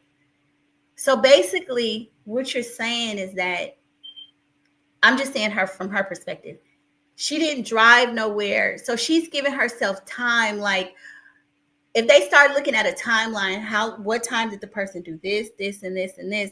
And then they start looking at how long it took you to get from point A to point B. You have an alibi. Oh, I just panicked and I ran there. So how many minutes did it take you to get there? Like, all of it, you're right. Because now you're giving yourself more time. If you are fleeing to a crime scene or from a crime scene, if you running or on foot, you done ran to the police station instead of driving. You done ran instead of calling. You gave yourself more time. Because now they saying it's just messy. It don't make sense.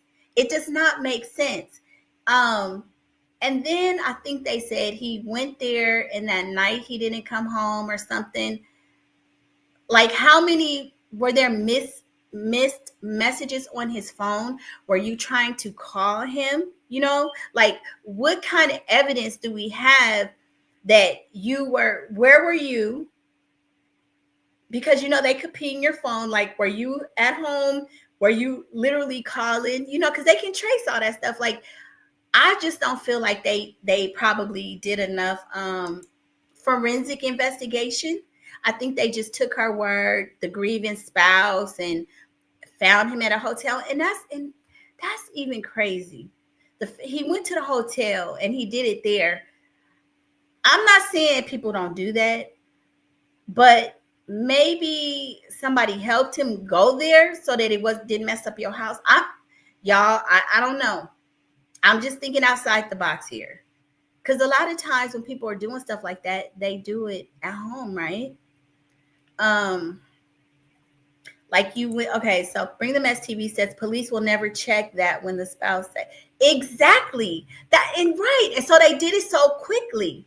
Let me say something. Hold on, you guys, 1 second.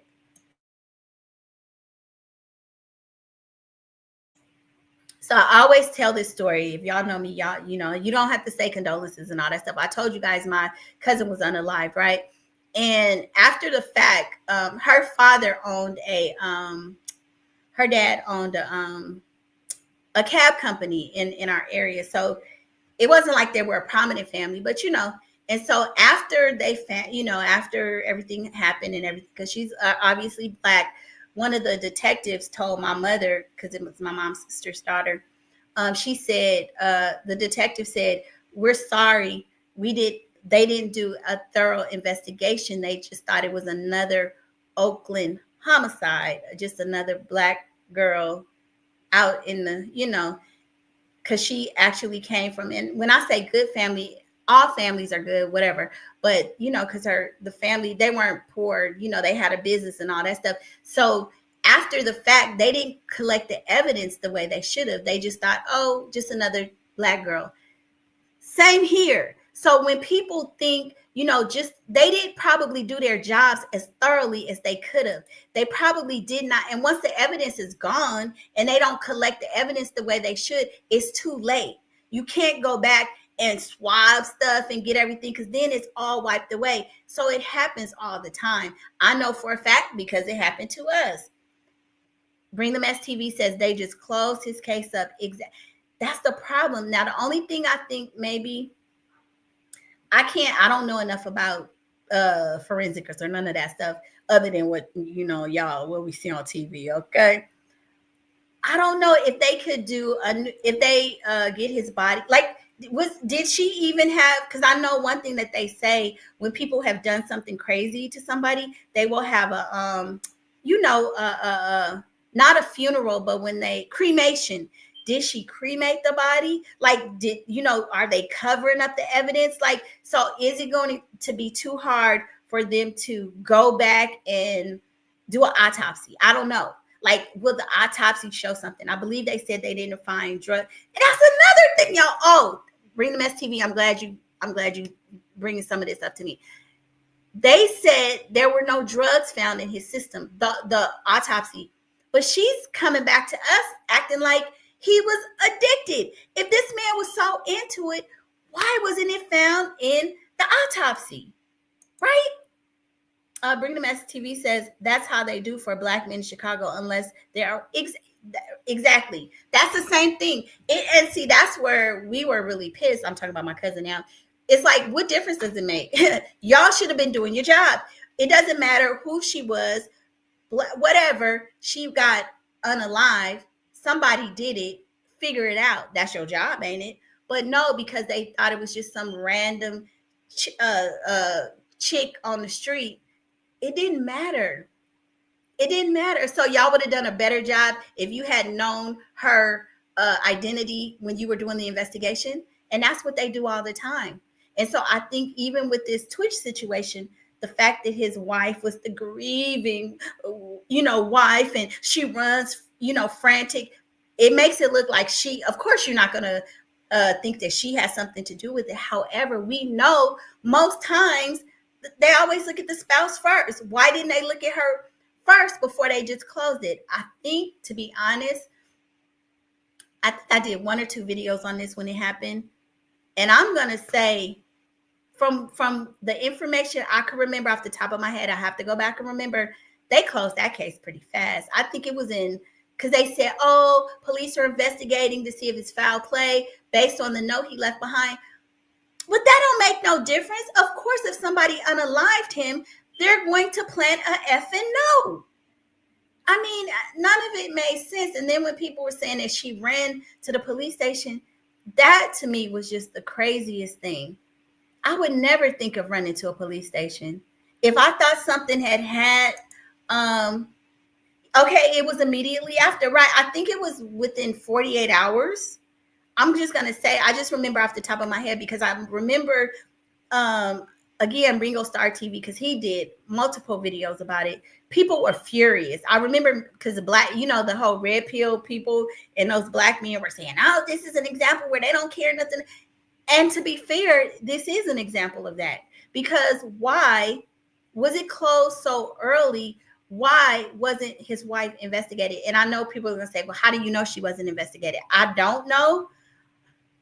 But now that she's coming back, and y'all even think about this.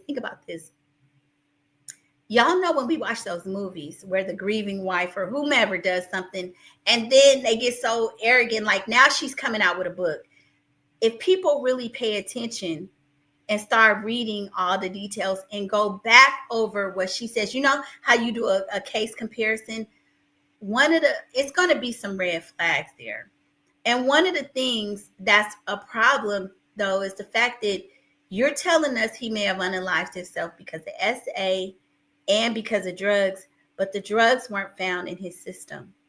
How do we even know that those journal entries that you claim, do we even know that those are real? Bring them STV, you said you think so too. Tell me what you think so what, so I know exactly what point you're making. Those journal entries, do we even know that those are real? Like, those could be falsified too. Maybe her or somebody, again, we're just speculating, we're thinking out loud. Maybe they're just covering their tracks to give a reason for why he did what he did. I really, really hope, and I really, really think that it would be great if they could resume that body. Is that what they call exhume it? I hope I said it right. If they could go back and really look. I even remember, thanks, Lulu. Thank you. Please hit the like button. Thank you. Please hit the like button and double tap the screen. I really, so I was saying I wish they could exhume his body.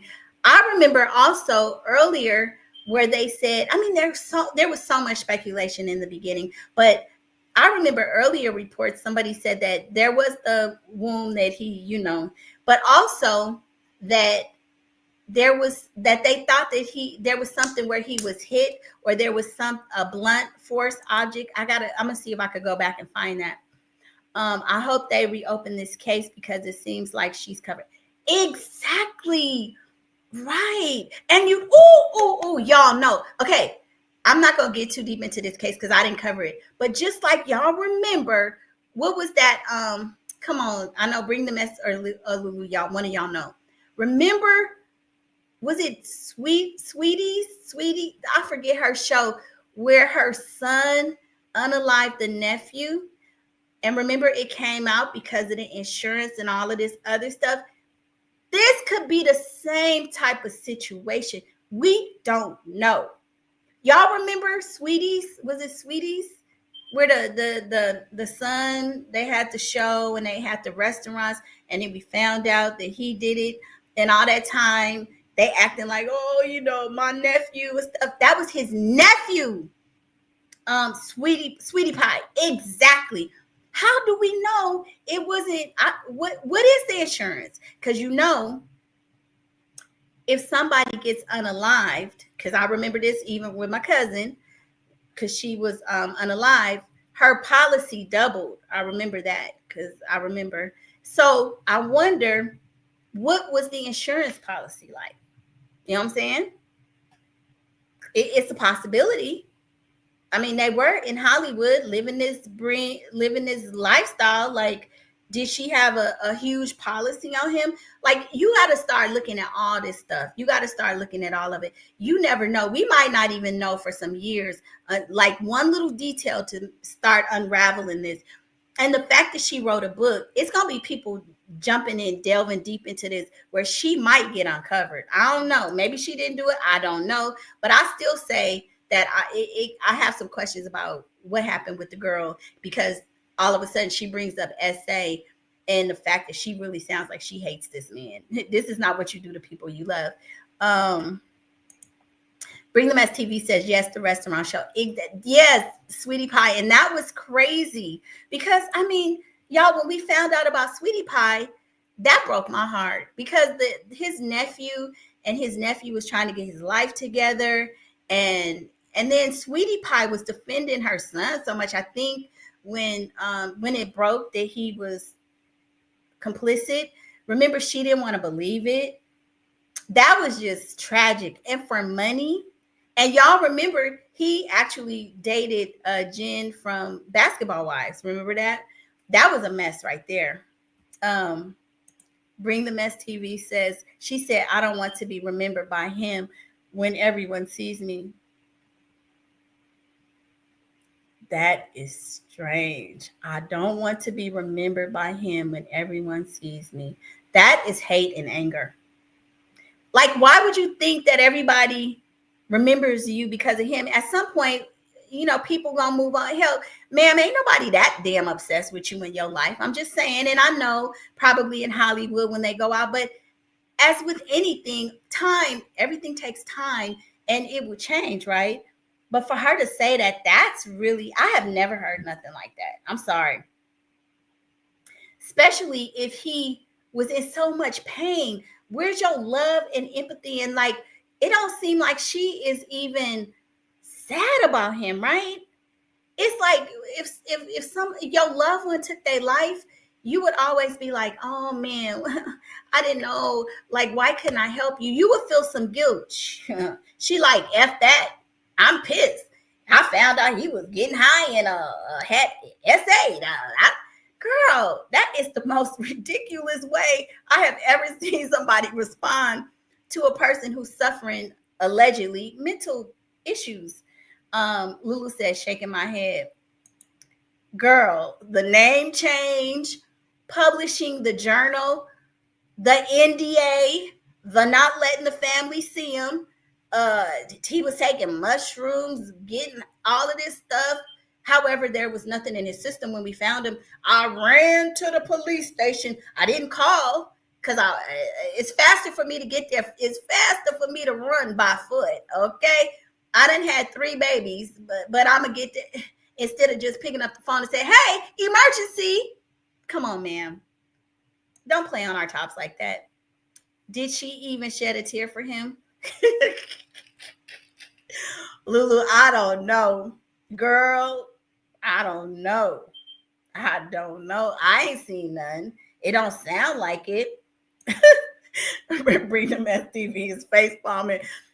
I don't know. But you know what? Let it have been one of us. Girl, please. We would have came out as soon as they found him. We would have been hands behind your back, okay? They would have came out, ma'am, you're going to have to come down to the police station. She took herself to the police station. So you see, that's another thing. That is another thing that's crazy. Y'all think y'all helping me play this out in my mind. You know how usually they say, we want you to come down to the police department. So she thinks she's so clever. She already out thinking the police. You know what? Instead of them asking me to come down, I'm going to go. Because you know, that's what happens to a lot of people that think they slick. They try to offer up information or they try to think 3 steps ahead of the police. So instead of them asking her to come down, she took herself down. That was Allison. That was a good move, girl. That was slick. Lulu says, I don't think she did. Bring the Mess TV says, but her running to the station is a part of it. Yeah, I think that was actually a good thing because I remember years ago, something I was watching, and when you know how they do those FBI profiles, and when you do something like that, you kind of throw the police officers off. When you offer up information or say, yeah, I'll take a lie detector, anytime you are forthcoming, then just subconsciously, it's just how we are. It's like, oh, well, she was willing to give us the information. It doesn't sound like she's hiding something. So I feel like she was slick with it, because she took herself, so she's up there already coming to them, help me, not looking like suspicious, right? I mean, that's how I'm seeing it.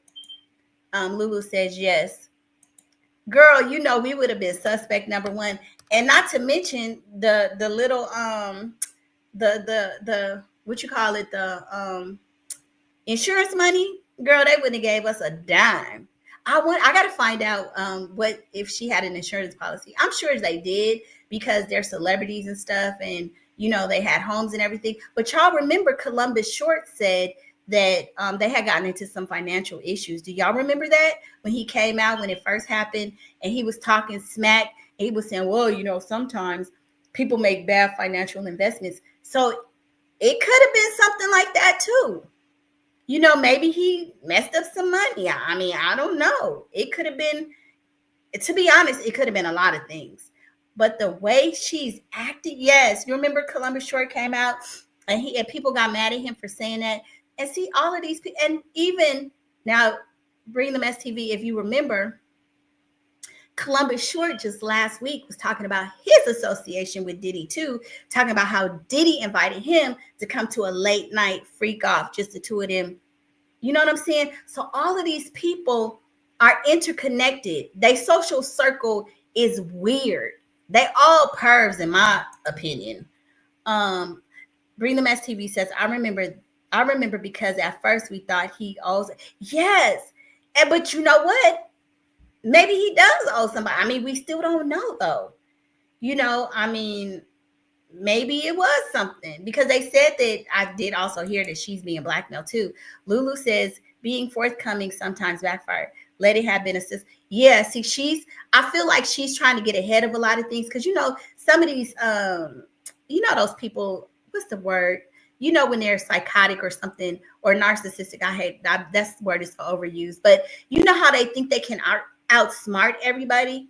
So maybe by her doing this, she's like, okay, I'm getting suspicion off of me. I'm gonna come out with a book, and I'm gonna do this and da. And sometimes if people start going back, it's like, oh, they gonna find one detail that's gonna light you up, and all fingers are gonna point back to you. I mean, that's how people get caught up a lot of times. Bring Them STV says, and the way the industry was taking people out, we don't know. I know.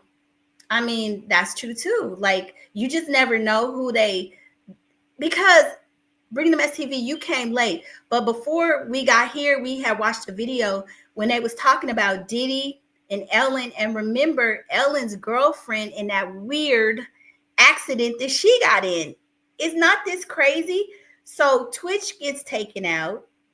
Ellen's ex-lover, that girl, lady Ellen Heche or whatever, that she was dating. Remember that car situation where she was driving and then the car ran into a house and exploded? That was another weird situation. And then right before she died, she had gone into some boutique and had tried on a wig or something. And the guy said when she came in there, she wasn't high or nothing. And then all of a sudden they said, that they think that she was on drugs when she ran into the house and the car exploded. I said, if you even connect the dots to Diddy and Ellen, remember Diddy and the situation with Cassie where he was trying to blow up Kid Cudi's car. So ain't nothing past these people. All of them are suspect, child. I mean, I don't know. I got to go do some more deep diving, and Bring Them STV says, yep, I got to go do some more deep dive and try to find out what was the insurance policy. Maybe somewhere online I could find out, because if that insurance, what if it was some millions? Because y'all know in the record industry, they used to say that those record execs, that they would take out insurance policies on the musicians, and that's how they would make money.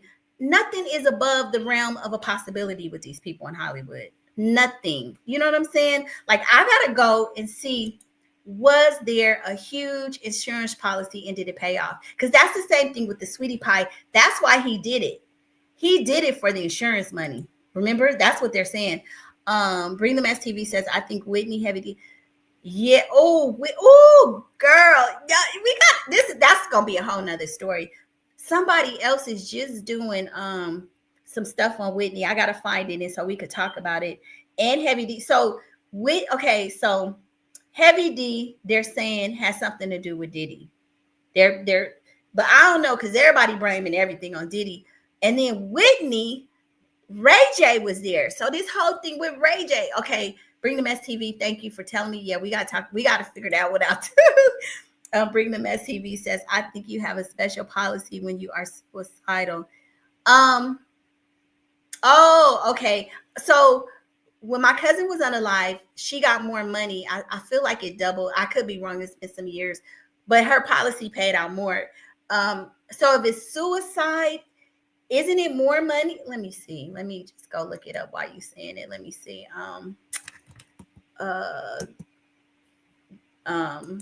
If you commit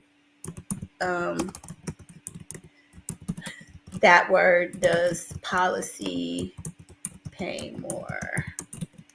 So it says, Bring Them STV. It says companies typically won't pay a death benefit if the policy holder commits within the first 1 to 2. Oh, okay. Within the first 1 to 2 years that the policy is enforced. Changing a policy can restart the exclusion period. Insurance companies may request additional documentation if they suspect blank as the cause of death. Oh, okay. So basically it will pay out, but I guess it has to be, she would have had to have the policy for a certain amount of time. So, I mean, yeah, that's possible. I need to stop typing, put that word. Sorry. Hope I'm not triggered. Oh yeah, trigger warning. I'm sorry, you guys. Thank you. Bring Them STV. Thank you for that. Yes, you're right. I'm sorry. Yeah.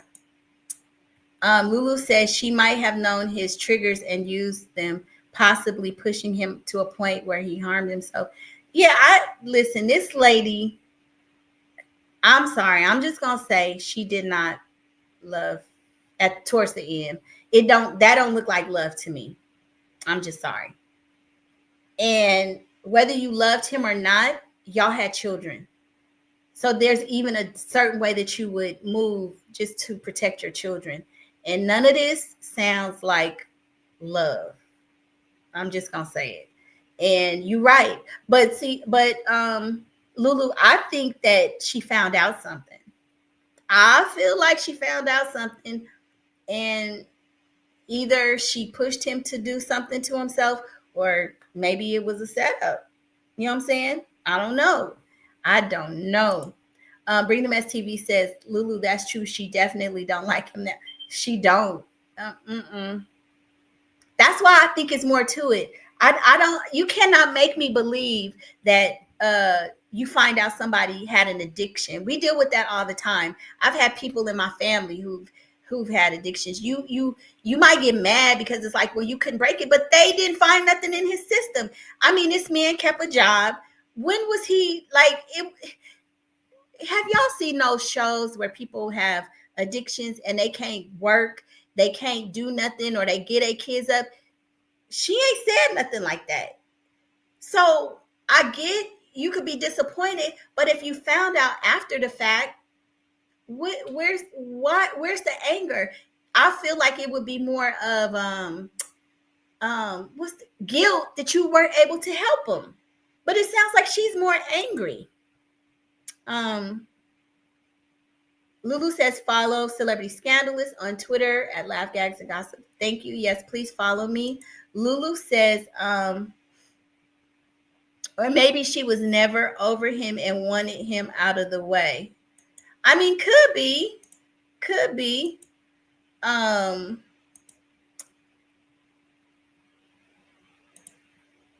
the Mess TV says maybe he cheated and they argued, and that's why. Okay, maybe he cheated and they argued, and that's why he told the daughter, "I'm not Superman."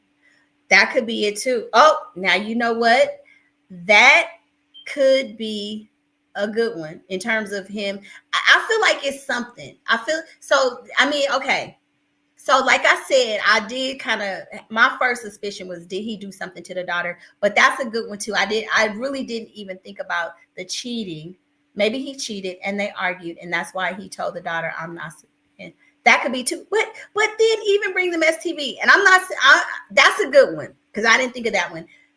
But do you think that would still be enough for you to unalive yourself unless she had threatened to? Well, you know what? You got a good point on that one. I'm gonna give it to you, because then that would mean that she thought about divorcing him. So maybe that was a situation and she didn't want to talk about it. She didn't want to bring it up. Okay, so that would make sense. Okay. That would make sense. How we don't know she was already messing with the new man. That's what Willie D said. Willie D said that